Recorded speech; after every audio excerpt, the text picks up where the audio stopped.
प्यारे दोस्तों, स्वागत है आपका आपकी अगली कक्षा में।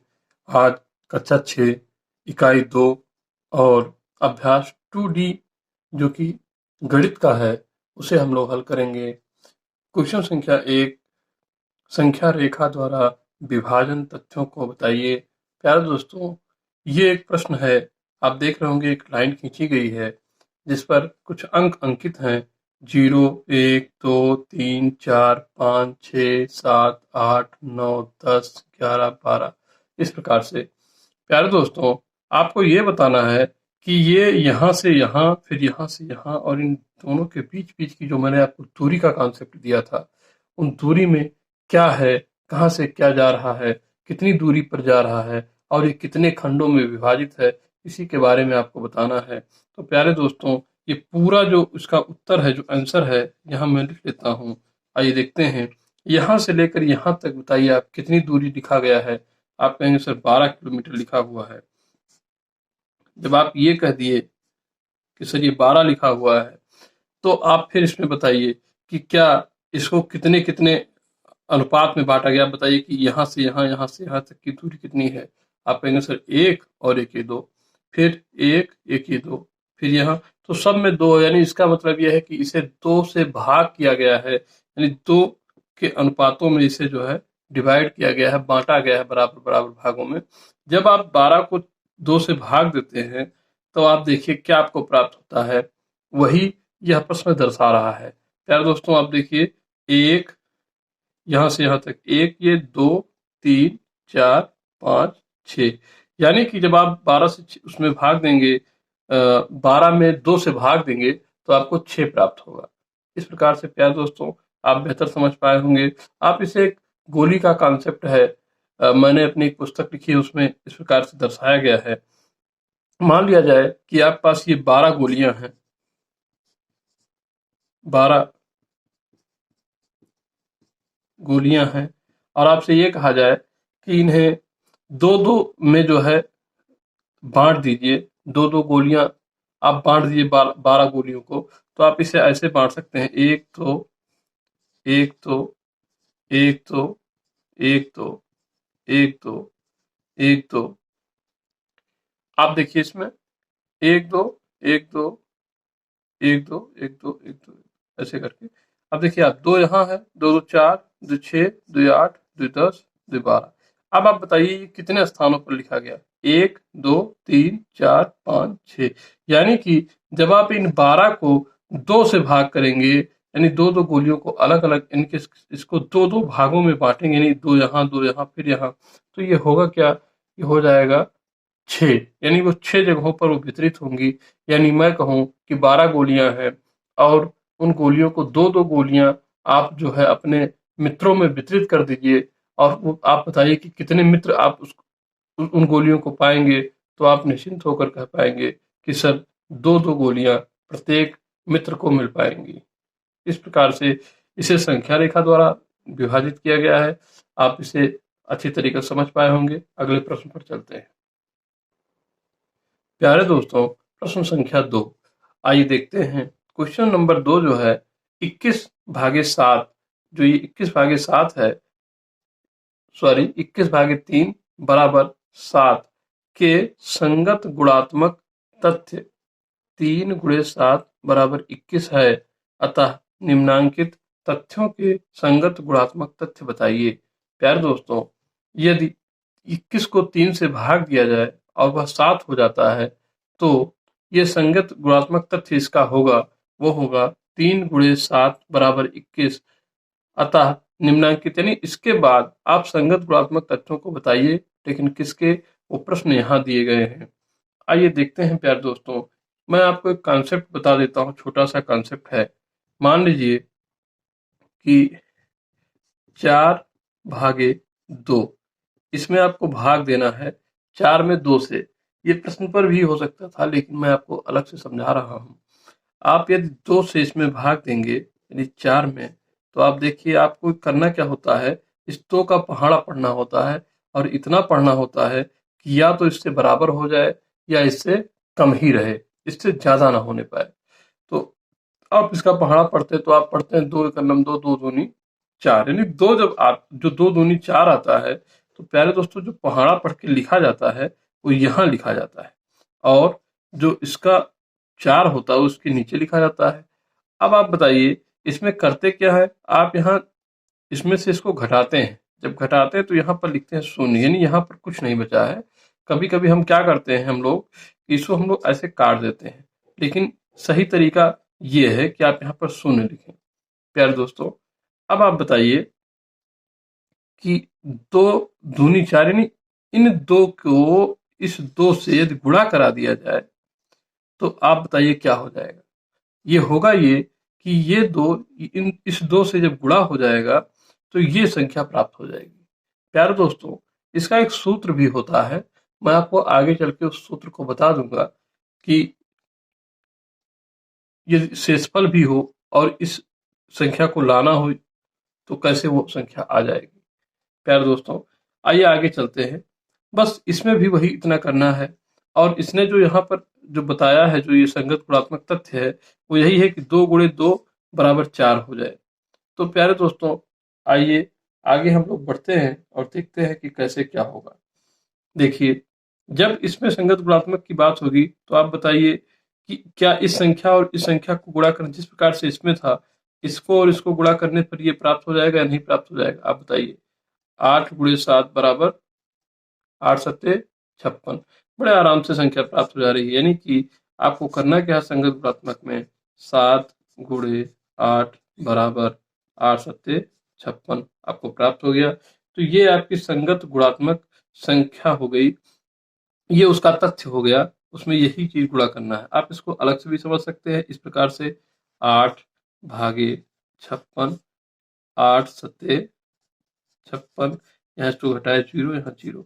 आप बताइए इस संख्या को इस संख्या में जब आप गुणा कराएंगे तो क्या हो जाएगा, 8 सत्ते 56 ये आएगा कि नहीं आएगा। आप देखिए यहाँ पर भी आया था।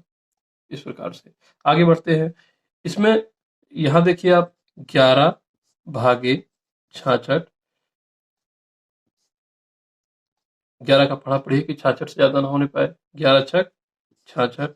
आप कहेंगे कि ये तो पहले ही पहाड़ा पढ़ के लिखा हुआ है सर, तो ये जो लिखा हुआ है वो तो सही ही लिखा हुआ है, बस केवल आपको इसे सिद्ध कर देना था यहाँ से यहाँ, और इसको जब इन दोनों को जब आप गुणा कराएंगे तो आपको संख्या प्राप्त होगी। इसको आपको केवल लिख देना है, और क्या लिख देना है कि ये 11 और 6, 11 गुणे 6 का यदि हम गुणा करा दें तो हमें वो संख्या 66 प्राप्त हो जाएगी। यार दोस्तों अगले प्रश्न पर चलते हैं। यार दोस्तों अगले प्रश्न पर, प्रश्न संख्या 3 पर चलते हैं। आइए देखते हैं, 117 को दो संख्याओं के गुणा के रूप में व्यक्त कीजिए जिसकी एक संख्या 13 है।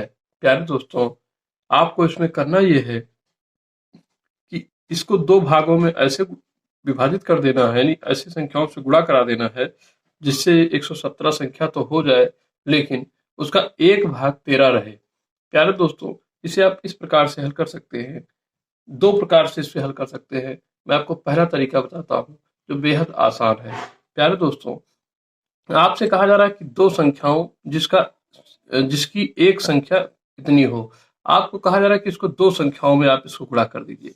प्यारे दोस्तों यदि आपको कहा जाए कि दो संख्याओं में आप गुणा कर दीजिए तो आप देखिए यहाँ मैं आपको लिख के बता दे रहा हूँ प्रश्नानुसार। प्रश्नानुसार आप देखिए कह रहा है एक संख्या गुणे दूसरी संख्या बराबर 117। यही तो प्यारे दोस्तों प्रश्न कर रहा है कि एक संख्या गुणे दूसरी संख्या बराबर 117। देखिए यहाँ पर लिखा है दो संख्या है और यहाँ पर दे रहा है कि एक संख्या 13 है। पहले तो हम इसे देख लेते हैं कि दो संख्याओं को गुणा के रूप में व्यक्त कीजिए, 117 हो जाए। 117 ये हो गए प्यारे दोस्तों। आगे बढ़ते हैं, जिसकी एक संख्या 13 है। अब कह रहा है कि उसमें चाहे ये इसमें से एक संख्या जो है वो 13 है। अब आप बताइए 13 इसको मान लिया जाए गुणे दूसरी संख्या बराबर 117। अब प्यारे दोस्तों इसको हम करते हैं कि हम लोग पक्षांतर करते हैं, जो अंक होता है उसे एक तरफ और जो अक्षर होते हैं, जो लिखे होते हैं, शब्द होते हैं, उसे एक तरफ कर लेते हैं। प्यारे दोस्तों आइए देखते हैं। जब यहाँ लिखेंगे दूसरी संख्या बराबर, तो 117 इधर ये गुणे में है प्यारे दोस्तों, इस पार जाएगा तो ये हो जाता है भाग में। जब 13 से इसे अब आपको क्या करना है, केवल भाग देना है। जब आप 13 से भाग देंगे तो आप ऐसे भी जानते हैं, लेकिन आप इस प्रकार से भाग देकर देख लीजिए। 13 नौया 117, घटाने पर सब शून्य हो जाएगा। तो प्यारे दोस्तों ये 9 आपको जो है भागफल के रूप में प्राप्त हुआ। अब इसे आप क्या कर सकते हैं कि ये 9 बराबर ये 13 का 9 13, 13 9 117, और आपको मिला कितना 9। प्यारे दोस्तों अब आपको क्या करना था, इसे गुणा के रूप में व्यक्त करना था। गुणा के रूप में आपको व्यक्त करना हो और आपको 117 चाहिए, 117 ये दिया हुआ है, एक संख्या यहाँ 13 दी गई है और ये दूसरी संख्या निकल के आई। दूसरी संख्या बराबर कितनी निकल के आई आपके सामने 9। अब बहुत आराम से आप कह सकते हैं कि पहली संख्या यानी 13 गुणे दूसरी संख्या बराबर 9 बराबर 117। प्यारे दोस्तों ये आपका गुणात्मक तथ्य है और यही आपका हल है, आंसर भी यही है। प्यारे दोस्तों इस संख्या को, दो संख्याओं को 117 गुणा करेंगे आपस में, 13 और 9 को यदि आपस में गुणा करेंगे तो वह हल 117 हो जाएगा। आगे बढ़ते हैं। प्रश्न संख्या 4, क्या ऐसी कोई पूर्ण संख्या a संभव है कि a भागे a बराबर 1 हो जाए? प्यारे दोस्तों आपको इसमें ध्यान दीजिए, इसमें लिखा है a और फिर लिखा है a, यानी a से a में भाग देना, यानी कोई ऐसी संख्या हो जो यहाँ पर हो और यहाँ पर भी हो और उसे हम भाग दे रहे हो, तो क्या कोई पूर्ण संख्या संभव है कि वो भाग देने पर वही आ जाएगा? तो बिल्कुल प्यारे दोस्तों पूर्ण संख्या एकदम संभव है, और वो इस प्रकार से संभव है कि जैसे एक लिखा हुआ है और एक को यदि एक से भाग दे दिया जाए, तो एक से जब एक में भाग देंगे तो आपको हल एक मिलेगा। और इस प्रकार से ए से ए में, यानी ए को ए मान लिया जाए, एक मान लिया जाए, तो एक से आप भाग भी दे रहे हैं और उसका हल एक भी आ रहा हो। इसे आप इस तरह से भी समझ सकते हैं, एक भागे एक। अब आप एक को काटने के लिए क्या करेंगे, एक का फाड़ा पढ़ेंगे कितनी बार, जब तक ये कट ना जाए। तो कितना कटेगा, एक एक करना एक, कटने का मतलब ये खत्म होने से शून्य हो गया। आप बताइए एक और एक का गुणा करने से एक ये प्राप्त हो रहा है कि नहीं प्राप्त हो रहा है? एक का एक से भाग देने पर एक ये प्राप्त हो रहा है कि नहीं? एक इसमें भाग दिया तो एक आया कि नहीं आया? इस प्रकार से आपको ये यही संख्या देखिए यहाँ भी है, यही संख्या यहाँ भी है, यही संख्या यहाँ भी है। प्रश्न भी आपका यही कह रहा था कि एक से आप भाग दीजिए एक में और वो ए आ जाए। तो प्यारे दोस्तों इस प्रकार से वह पूर्ण संख्या संभव है। और अगले प्रश्न पर चलते हैं। प्यारे दोस्तों अगले प्रश्न पर चलते हैं। प्रश्न संख्या 5, क्या दो विभिन्न शून्येतर पूर्ण संख्याओं a तथा b के लिए a भागे b बराबर b भागे a संभव है? प्यारे दोस्तों आपसे प्रश्न किया जा रहा, प्रश्न की प्रवृत्ति को समझ लीजिए। सबसे पहले देखिए, क्या दो विभिन्न शून्येतर अर्थात ऐसी संख्याएं जो शून्य से इतर हों, यानी शून्य ना हो, इसके बाद कोई भी संख्या हो, पूर्ण संख्याओं अर्थात वह पूर्ण संख्या हो a तथा b, और दो विभिन्न संख्याओं, जैसे कि यहाँ पहले वहां भी पहले बताया गया था दो विभिन्न, मतलब एक अलग हो दूसरा अलग हो। यहाँ भी लिखा है a और b, यानी a अलग हो और b अलग हो, यानी पहला संख्या अलग हो दूसरा संख्या अलग हो। अब आप देखिए ये आंसर, पहली संख्या मान लीजिए कि हमने माना a बराबर 2 और दूसरी संख्या मान लिया जाए, हमने मान लिया 4। पहली संख्या a बराबर 2, दूसरी संख्या 4। ये दोनों देखिए आप, दोनों विभिन्न संख्या है, ये शून्य भी नहीं है और ये पूर्ण भी संख्या है। आगे बढ़ते हैं। 2 भागे 4 बराबर 4 भागे 2। आप बताइए कि क्या इसमें जब इसे आप भाग देंगे तो ये हो जाएगा 1/2 बराबर, ये हो जाएगा जब इसमें आप भाग देंगे तो ये हो जाएगा 2। आप बताइए कि क्या 1/2 बराबर 2 संभव है, या दोनों क्या बराबर है? आप बताइए। बिल्कुल नहीं हो सकता है प्यारे दोस्तों। क्यों? क्योंकि यह जो बराबर है, ये जो तराजू का काम करता है, आपको मैंने बताया था कॉन्सेप्ट ये, कि जैसे ही इसमें या इसमें कोई भी संख्या अतिरिक्त जैसे लिखी गई, यहाँ मान लीजिए कि 2 लिख दिया गया, यहाँ 1 लिख दिया गया, तो ये बराबर नहीं हो सकता है तब तक जब तक किसी भी 2 ना कर दिया जाए। वो तराजू जब दोनों में बराबर रखेंगे तभी उसे बराबर कर पाएगा। प्यारे दोस्तों, ये प्रश्न आपका पूरा हुआ। मुझे लगता है कि इसे आप बेहतर समझ पाए होंगे और इसमें आप लिख देंगे कि नहीं, यह संभव नहीं है। ये आपका आंसर हो गया। इस प्रकार से यह चैप्टर आपका पूरा हुआ और अब हम अगले कक्षा में अगली टॉपिक पर चलेंगे।